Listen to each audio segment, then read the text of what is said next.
Halo semuanya, perkenalkan nama saya Michelle Florence. Saya berasal dari Universitas Gadjah Mada, program studi S1 Akuntansi. Saat ini saya sedang menjalankan program kuliah kerja nyata dan ditempatkan di Desa Gilirejo, Kecamatan Wonosamodro, Kabupaten Boyolali, Jawa Tengah. Pada kesempatan kali ini, saya akan menjelaskan materi edukasi mengenai cara penggunaan aplikasi pembukuan sederhana bagi bisnis, terutama bagi bisnis UMKM. Undang-Undang Nomor 28 Tahun 2007 Pasal 28, pembukuan adalah suatu proses pencatatan yang dilakukan secara rutin untuk mengumpulkan data dan informasi keuangan yang meliputi harta, kewajiban, modal, pendapatan dan biaya, serta jumlah harga perolehan dan penyerahan barang atau jasa yang ditutup dengan menyusun laporan keuangan berupa neraca dan laporan laba rugi untuk periode tahun pajak tersebut. Masalah yang sering ditemukan pada UMKM Indonesia adalah masalah keuangan yang disebabkan karena kurangnya kemampuan pemilik dalam mengelola dan membukukan keuangannya, sehingga pemasukan dan pengeluaran keuangannya tidak tercatat dengan jelas dan rapi. Banyak bisnis kecil yang kemudian mengalami kebangkrutan karena tidak menyadari manfaat dan pentingnya membuat pembukuan itu sendiri. Padahal, pembukuan tidak hanya penting untuk dilakukan oleh perusahaan besar saja, namun juga oleh UMKM. Pembukuan memberikan banyak manfaat bagi perusahaan. Di antaranya yang pertama adalah dengan pembukuan, perusahaan dapat mengetahui setiap detail transaksi yang terjadi dalam perusahaan. Kemudian dapat meminimalisir adanya kelebihan pengeluaran. Kemudian perusahaan dapat mengetahui dengan jelas keuntungan atau kerugian yang dialami oleh perusahaan. Dapat dijadikan bahan penilaian bisnis dan bahkan dapat membantu dalam merumuskan strategi maupun mengambil keputusan bisnis. Banyak alasan yang mendasari mengapa para pemilik bisnis kecil tidak melakukan pembukuan. Di antaranya adalah merasa kerepotan, merasa tidak memiliki waktu, ataupun merasa tidak memahami atau tidak memiliki kemampuan untuk melakukan pembukuan tersebut. Hal ini membuat banyak pemilik usaha seringkali berpikir bahwa mereka perlu mengalokasikan budget khusus yang besar untuk menyewa akuntan khusus.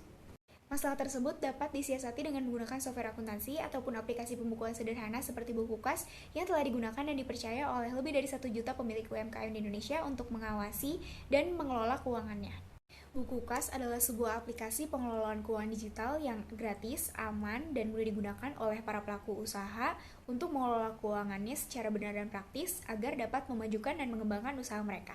Bukukas memungkinkan pembuatan laporan keuangan yang terdiri dari laporan laba rugi, laporan utang piutang, laporan pelanggan, catatan pemasukan, dan catatan pengeluaran.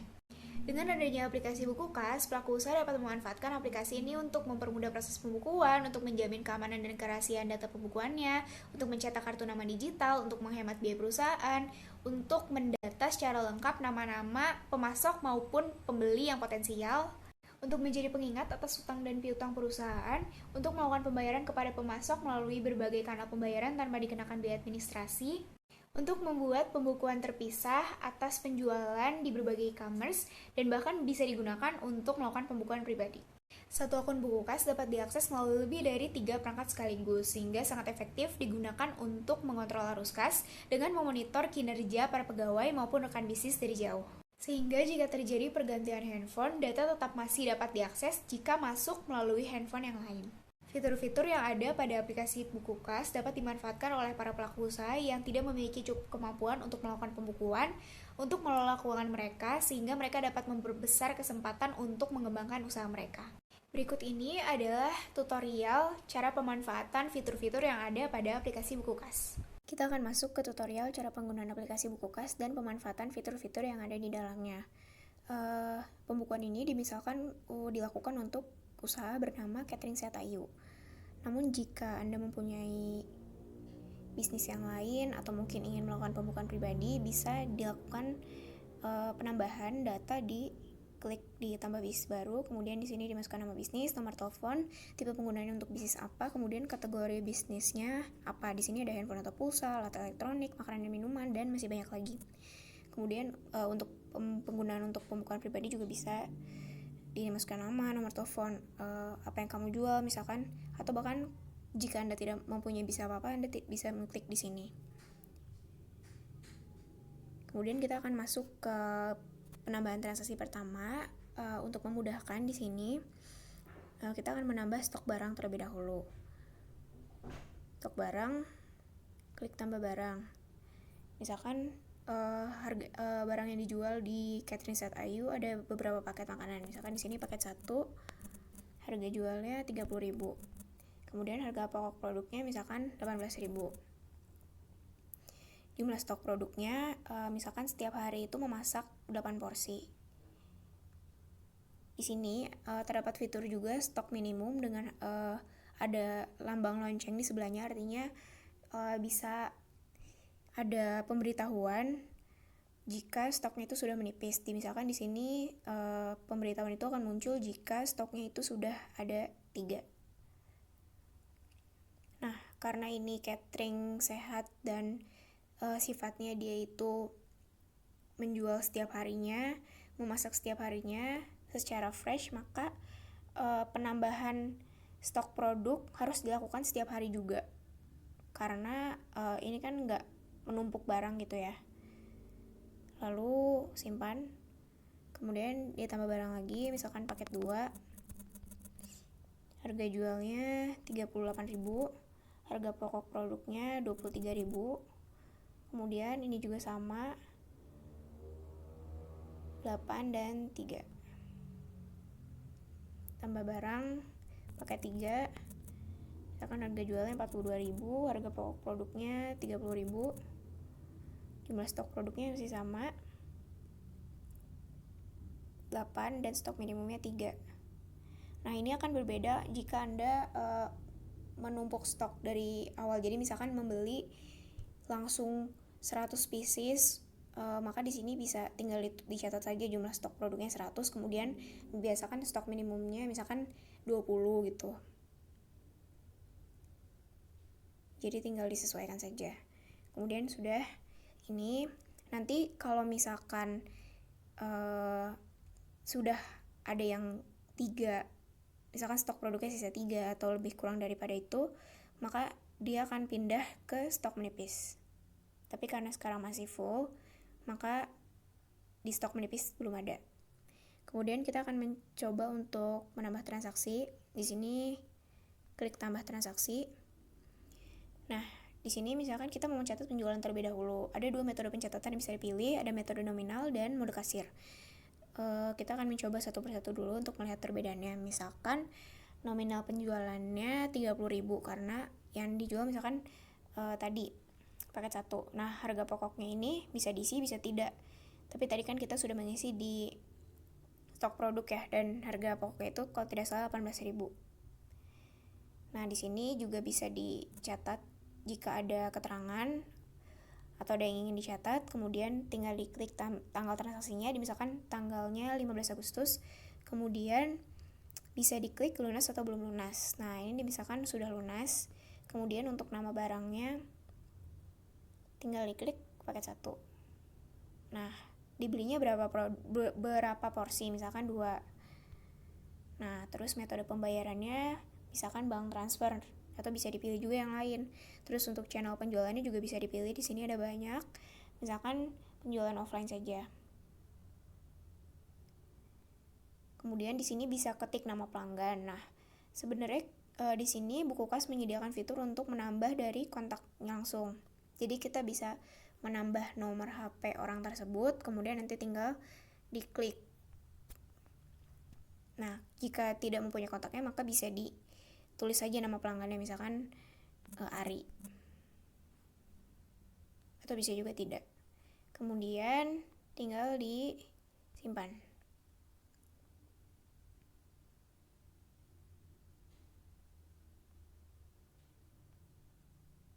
Di sini ada muncul invoice-nya, catering set Ayu, nomor teleponnya, kemudian ada produknya yang 2 kali, sebanyak 2 paket 1 yang dibeli, kemudian bisa tinggal dikirim ke nomor HP ataupun aplikasi yang lain.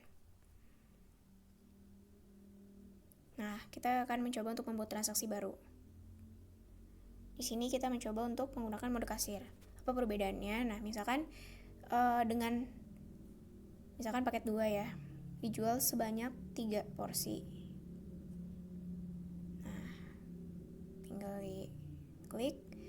Kemudian misalkan juga membeli paket 3 1 porsi. Nah, nanti akan muncul harga pokoknya berapa totalnya, kemudian keuntungannya berapa juga totalnya. Metode pembayaran misalkan tunai. Nama pelanggannya misalkan Johan. Nah, tinggal diklik simpan.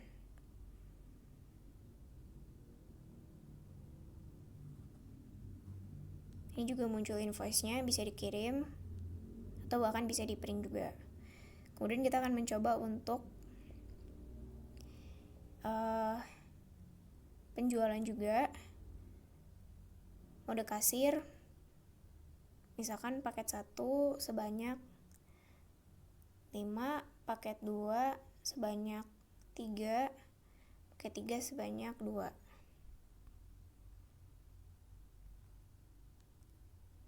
Nah, ini misalkan belum lunas. Misalkan hari.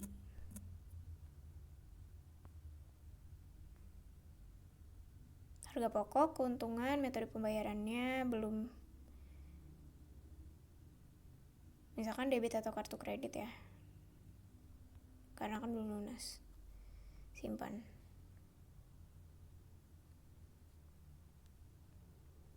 Nah, ini nanti juga akan keluar invoice-nya dan ada keterangan belum lunas.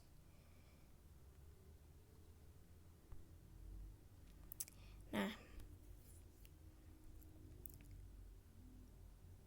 di sini juga kita bisa melihat transaksi-transaksi yang terjadi pada bulan ini, bulan lalu, semua, bahkan ada hari ini, khusus hari ini tanggal 15 Agustus, lalu juga ada minggu ini. Jadi tinggal kita bisa melihat perkembangannya seperti apa, misalkan perbedaan hari ini dan kemarin, perbedaan minggu ini dan minggu kemarin, perbedaan bulan sekarang dan bulan lalunya, bisa ada perbedaan. Kemudian juga bisa ada diklik laporannya jika ingin mengunduh laporan-laporan.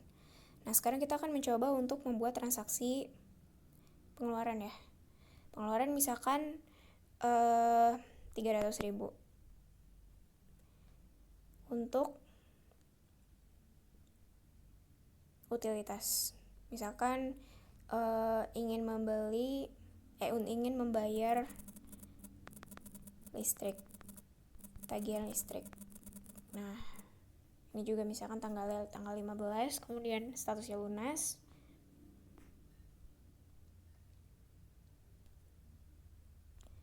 Metode pembayarannya bank transfer. Simpan.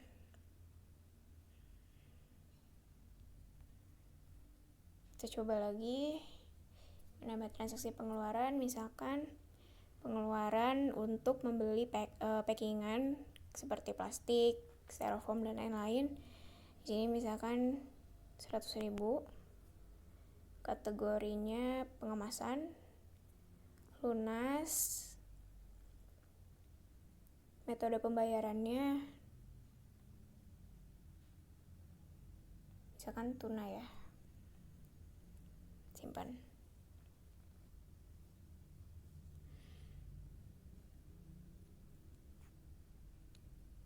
Di sini ada filter, ada yang bisa melihat yang belum lunas apa saja, lalu yang lunas apa saja untuk memudahkan penglihatan saja.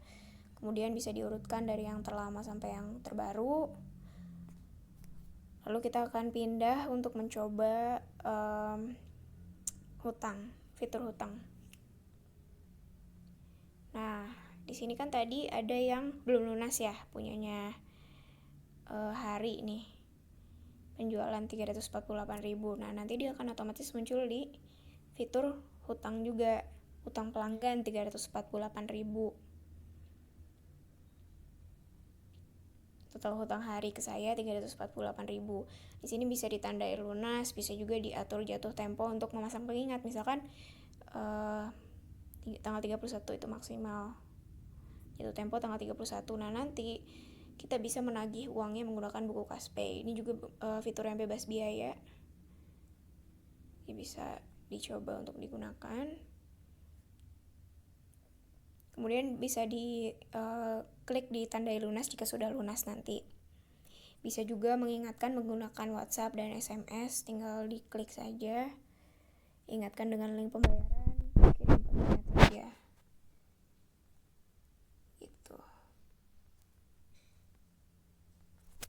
Nah, kemudian bisa juga misalkan ini kan tadi juga muncul nih Johan Ari karena di transaksi tadi ditulis namanya.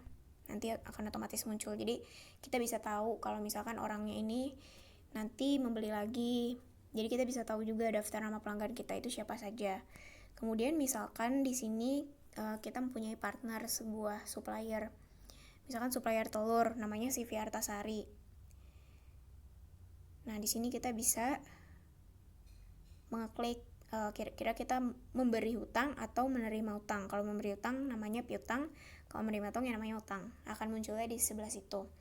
Kemudian misalkan di sini kita berhutang pada CV Artasari, maka di sini bisa diklik saya menerima hutang. Berapa yang diterima? Misalkan kita utang tuh 200.000 telur.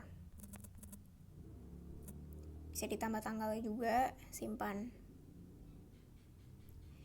Nah, di sini nanti kalau misalkan kita mau melunasi utang, kita bisa klik tombol kirim uang ini. Pilih banknya. Pilih bank kita dari kita mau kirim uang ke CV Artasari, banknya apa? Kemudian juga nomor rekeningnya berapa. Ini nanti bebas biaya dan 100% aman juga, didukung oleh fitur buku Caspay. Kemudian kita akan mencoba untuk membuat transaksi baru. Transaksi yang lain misalkan.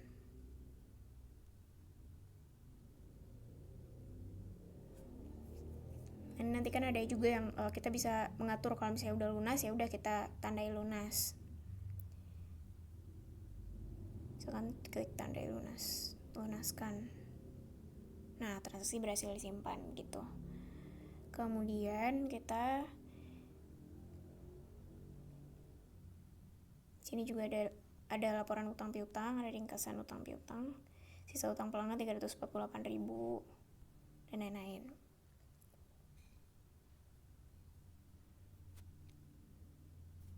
Misalkan kita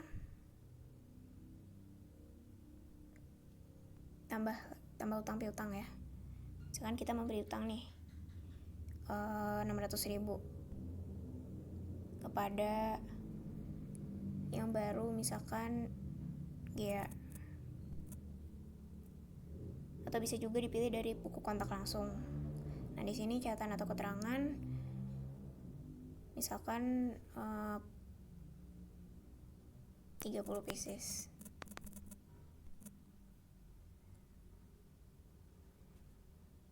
Nah, itu bisa. Kemudian bisa juga misalkan dari Bank Jateng kita meminjam atau menerima utang, menerima uang.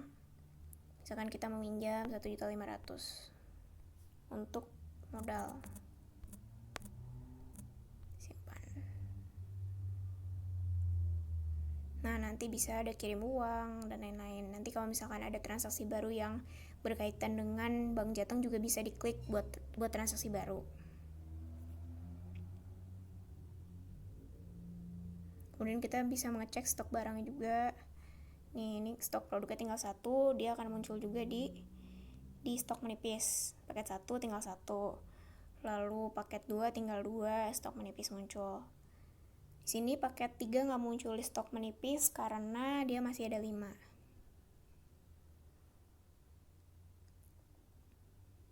Di sini kalau misalkan barangnya banyak, jenisnya misalkan Anda mempunyai usaha warung gitu yang barangnya banyak, stoknya banyak, bisa menggunakan fitur cari barang. Jadi nanti bisa dicari dengan lebih mudah, bisa langsung nemu barangnya juga.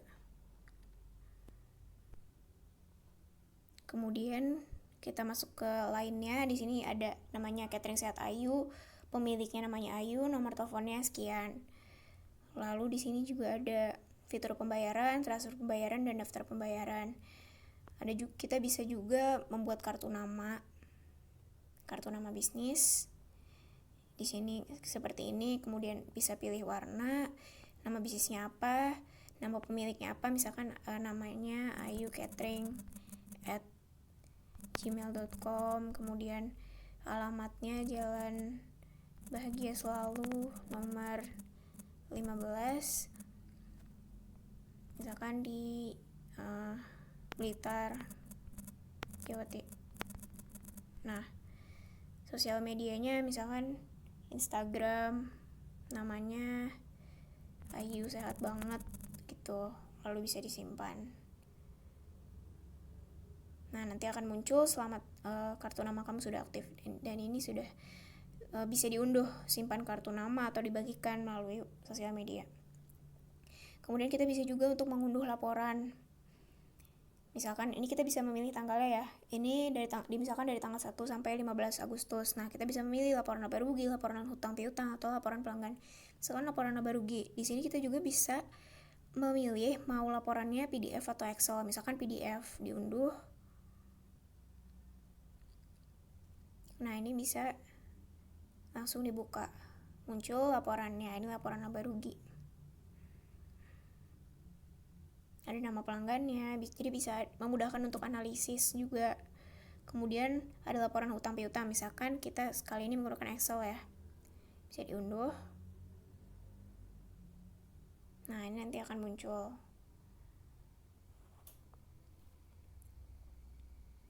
Kemudian laporan pelanggan juga, misalkan PDF. Nah, di sini kita bisa melihat per pelanggan, misalkan total penjualannya berapa ke satu pelanggan, keuntungannya berapa yang kita dapat dari dia, dan misalkan kita punya utang atau piutang kepada dia juga.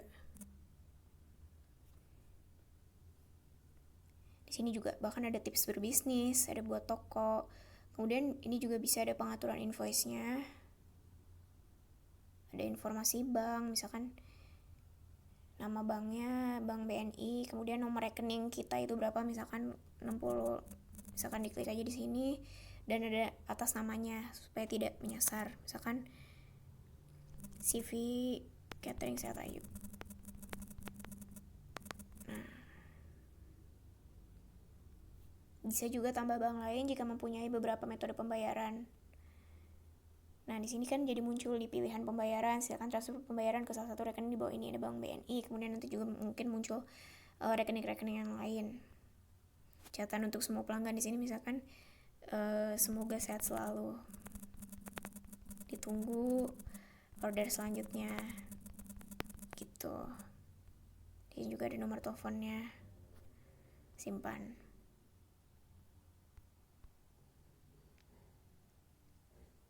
Ada juga pengaturan printer Bluetooth kalau misalkan mau ngeprint setiap invoice yang ada. Kemudian bahkan juga ada fitur target penjualan, ini fitur baru. Misalkan ditargetkan penjualan per bulan itu harus mencapai 5 juta. Nah, nanti dengan fitur ini kamu menjadi lebih mudah memantau performa penjualanmu setiap bulannya. Itu lalu ada pengingat otomatis dan lain-lain yang bisa diatur. Mungkin nah, di sini juga kalau misalkan mengeklik buku Caspay, tadi ada yang untuk pengingat pembayaran. Jadi ada hari utang kepada saya, ada GA utang kepada saya, dan saya utang ke Bank Jateng. Di sini bisa kita tagih uangnya. Atau bisa juga kita kirim uangnya untuk pelunasan tanpa biaya dan aman. Mungkin demikian transaksi dan tutorial yang bisa saya berikan. Semoga tutorial ini bisa bermanfaat dan bisa digunakan untuk kedepannya. Melalui video ini, besar harapan saya bahwa para pelaku UMKM di Desa Gilirejo dan Desa Kalinanas dapat lebih lagi memahami arti penting pembukuan bagi perkembangan sebuah bisnis dan mampu lebih lagi untuk mempraktikkan fitur-fitur yang ada pada aplikasi buku kas untuk melakukan pembukuan bagi bisnisnya maupun bagi pribadi. Maju dan berkembangnya UMKM yang ada di Desa Gilirejo dan Desa Kalinanas, harapannya dapat memajukan perekonomian daerah tersebut dan dapat meningkatkan taraf hidup orang banyak, sehingga kemanfaatannya dapat dirasakan oleh lebih banyak orang lagi. Semoga video ini dapat bermanfaat dan dapat membantu mempermudah pemahaman semua orang yang menyaksikannya. Saya pamit undur diri, terima kasih dan salam sehat.